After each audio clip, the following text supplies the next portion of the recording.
महाराज श्री स्वामी समर्थ सगळ्यांना. आत्ता आले, आंघोळ केली.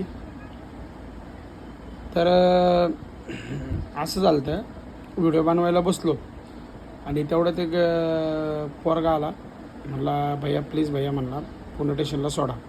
मी पहिलं नाही म्हटलो कारण मला घरी यायचं होतं.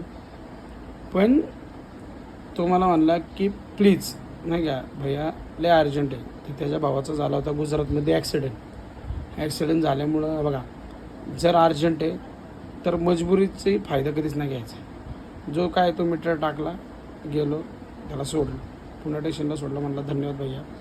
काय आता तो खरं बोलला खोटं बोलला ते त्याची कर्म आहे काय, पण आपल्यासाठी ती त्याची मजबुरी होती आणि ते आपण पूर्ण केली. मला सांगायचं एवढंच आहे की आपण ज्यावेळेस रिक्षा किंवा फोर व्हीलर चालवतो, हे बघा आपण रस्त्यावर असतो भावांनो, आपले कर्म आपला देव बघत असतो. ज्यावेळेस एखाद्याला मजबुरी आहे, त्याच्या मजबुरीचा फायदा घेऊन असे आवड हवे पैसे सांगत नका जाऊ.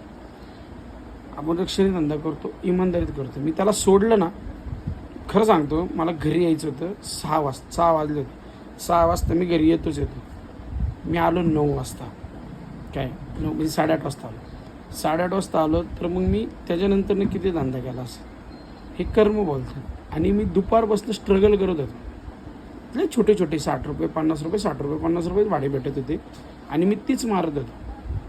पण त्याला सोडल्याच्या नंतरनं माझा व्यवस्थित धंदा झाला. मी घरी आलो, फार घरापर्यंत ऑर्डर पडत आली. या गोष्टी असतात.